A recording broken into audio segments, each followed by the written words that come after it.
नमस्कार. 21 फेब्रुवारीपासून 12वीची परीक्षा सुरू होतीये. पहिलाच पेपर आहे इंग्लिशचा. इंग्लिशच्या पुस्तकामध्ये सेक्शन 4 आहे नॉवेल्सचा. त्याच्यामध्ये 3 नॉवेल्स आहेत आणि एक आहे ते नॉवेलबद्दल ओव्हरऑल माहिती दिलेली आहे. आणि बोर्डाच्या पेपरमध्ये एकूण जे 5 प्रश्न आहेत, त्यातला सगळ्यात शेवटी 5वा प्रश्न आहे हा नॉवेल्सवरती आहे. त्यात सुद्धा क्वेश्चन 5A हा हिस्ट्री ऑफ नॉवेलवर आहे. क्वेश्चन 5B हा 4.2 नॉवेलवर आहे. क्वेश्चन 5C हा 4.3 या नॉवेलवर आहे आणि क्वेश्चन 5D हा 4.4 या नॉवेलवर आहे. सो पूर्ण 5व्या प्रश्नातले ABCD हे जसे लेसन्स आहेत नॉवेलचे त्या सिक्वेन्सनीच आहेत आणि प्रत्येकी 2-2 प्रश्न येणार आहेत. या प्रत्येक लेसनवर, या प्रत्येक टॉपिकवर फक्त 2 प्रश्न येणार आहेत आणि त्या प्रत्येकी 2-2 मार्क, म्हणजे प्रत्येक या लेसनला तुम्हाला 4 मार्क्स आहेत.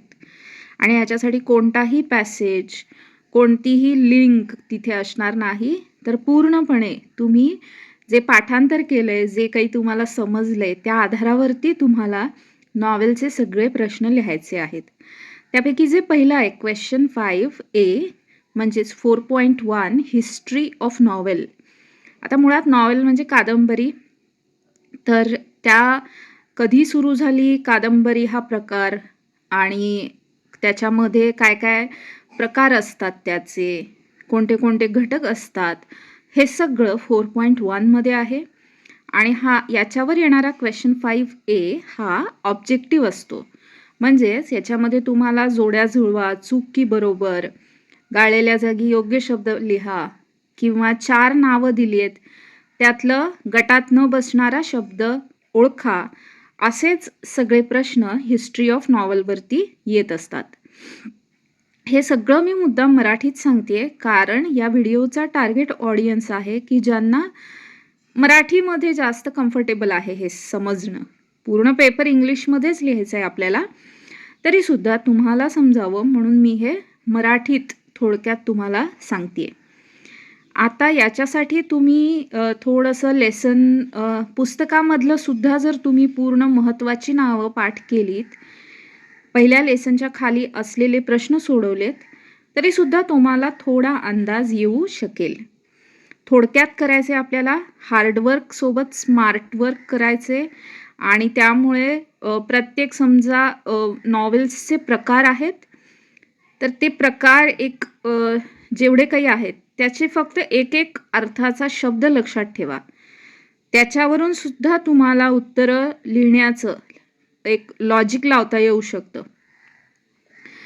फॉर एक्झाम्पल गॉथिक नॉवेल आहे. गॉथिक हा नॉवेल्सचा एक प्रकार आहे. सो गॉथिक नॉवेल्स या हॉरर, मिस्ट्री, टेरर याबद्दल असतात. आता हा प्रकार लक्षात ठेवायला पण सोपा आहे आणि मी फक्त एवढा एक जरी शब्द लक्षात ठेवला की गॉथिक नॉवेल्स म्हणजे काहीतरी मिस्ट्री, काहीतरी हॉरर असतं, सो मग मी त्याच्या रिलेटेड जरी काही मला लिहावं लागलं तरी पण मला लिहिता येऊ शकतं, पण निदान एका शब्दात तरी मला त्याचा अर्थ माहीत असणं आवश्यक आहे. आता त्यानंतरचे जे 3 लेसन्स आहेत ते सगळे वेगवेगळ्या या ज्या नॉवेल्स आहेत प्रसिद्ध, त्याची तुम्हाला थोडक्यात त्यातला काही भाग 12वी इंग्लिशच्या पुस्तकात दिलेला आहे आणि त्याच्यावर आधारित 2-2 प्रश्न तुम्हाला जे विचारणार आहेत त्याचं एक उदाहरण मी देते. फॉर एक्झाम्पल 4.2 हा जो लेसन आहे त्याच्यावर क्वेश्चन 5B मध्ये 2 प्रश्न येणार आहेत. कोणताही पॅसेज नाही, काहीही नाही. तर असं विचारलं जाऊ शकतं की या नॉवेलची म्हणजे या कादंबरीची थीम काय आहे, यातले कॅरेक्टर्स जे आहेत त्यांच्याबद्दल माहिती विचारली जाऊ शकते, याचा जो लेखक आहे त्याच्याबद्दल त्याचं वर्णन करा, त्याच्या गुणावगुण सांगा, असं विचारलं जाऊ शकतं. हे प्रश्न तुम्हाला लेसनच्या नंतर भरपूर दिलेले आहेत. तुम्हाला काय करायचे की आता जर थोडक्या वेळात तुम्हाला हे समजून घ्यायचं असेल तर यूट्यूबवर अनेक व्हिडिओज उपलब्ध आहेत. त्यातल्या एखाद्या व्हिडिओमध्ये तुम्ही मराठीमध्ये थोडक्यात ऐका की या कादंबरीमध्ये काय काय सांगितलेलं आहे. सो निदान तेवढ्यावरून तुम्हाला त्याची स्टोरी कळेल, लक्षात राहील आणि तुम्ही उत्तरं लिहिण्याचा प्रयत्न करू शकता. राईट. तसंच पुढची नॉवेल आहे 4.3 around the world in 80 days. याला क्वेश्चन 5C याच्यासाठी आहे. तिथे पण फक्त 2 प्रश्न कंपल्सरी आणि त्याला प्रत्येकी 2-2 मार्क असे 4 मार्क्स तुम्हाला असणार आहेत. इथे सुद्धा या कादंबरीमध्ये काय आहे की इंग्लंडमधून एक फॉग नावाचा माणूस, फिलियस फॉग, हा एक बेट लावतो, पैज लावतो की मी पूर्ण जग 80 दिवसात फिरून येऊ शकतो. या सगळ्या ज्या कादंबऱ्या आहेत त्या साधारण 19-20व्या शतकातल्या आहेत, म्हणजे आजच्या काळातल्या नाही आहेत अर्थातच. तर तो ती 80 दिवसात जगाची सफर करण्याची पैज कशा पद्धतीने पूर्ण करतो, त्याला काय काय अडथळे येतात, त्याच्यासोबत कोण असतं आणि शेवटी गोष्ट संपताना त्याच्यामध्ये एक ट्विस्ट आहे, एक क्लायमॅक्स आहे.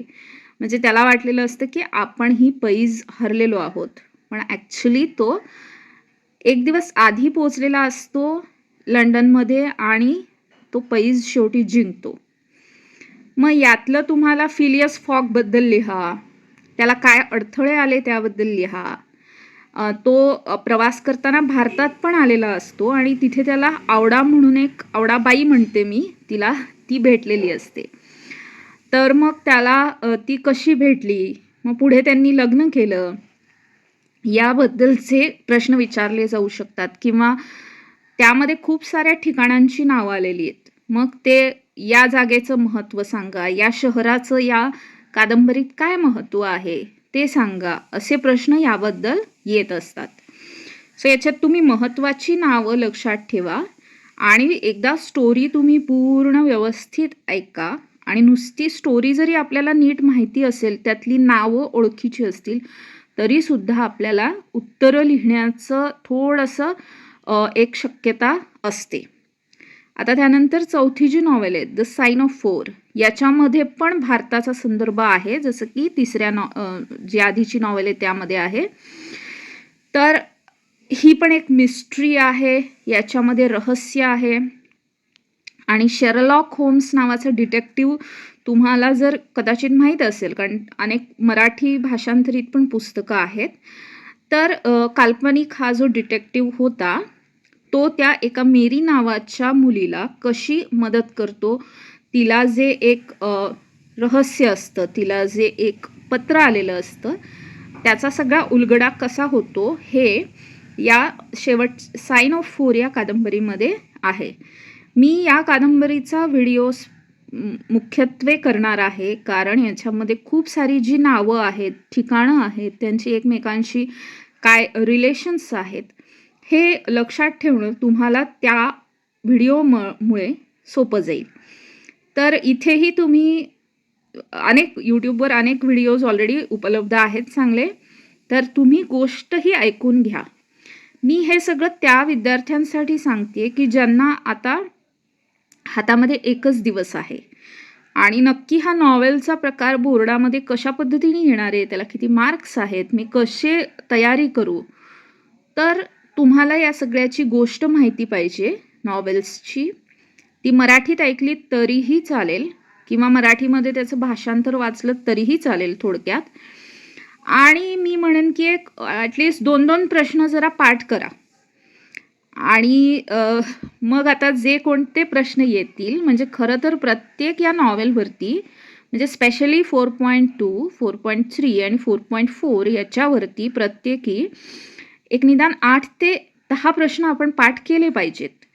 आणि मग त्या व्यतिरिक्त 11वा आला तरी पण एवढ्या प्रश्नांमधून केलेली जी काही आहेत आपली तयारी, त्यावर आपण इतर प्रश्नांची उत्तरं लिहू शकतो. पण आता जर तुम्हाला कमी वेळामध्ये करायचं असेल तर निदान कोणते तरी 2-2 उत्तरं पाठ करा किंवा थोडक्यात त्याची जी थीम आहे, प्रत्येक नॉवेलची थीम ही पाठ करा. एकदा तुम्ही आधी येऊन गेलेले प्रश्न बघा. हवं तर नसेल घेतलेलं तर 21 अपेक्षित घ्या विकत. त्याच्यामध्ये सगळ्या कोणते कोणते प्रश्न येऊन गेलेत ते दिले. सो जे येऊन गेलेत ते लगेच परत येणार नाहीत. मग त्या व्यतिरिक्तचे 1-2 प्रश्न तुम्ही पाठ करून ठेवा आणि त्या आधारावर तुम्ही हे नॉव्हेलचा पूर्ण सेक्शन, हा पूर्ण प्रश्न तुम्ही सोडवू शकता. कसं आहे, या पूर्ण 4 लेसन्सला 16 मार्क्स आहेत. ते पण अनसीन, म्हणजे काही पॅसेज नाही, काही नाही. तुम्ही मनाने उत्तरं लिहायची आहेत. सो स्कोरिंग तर व्हायला पाहिजे आणि ते सहज होऊ शकतं.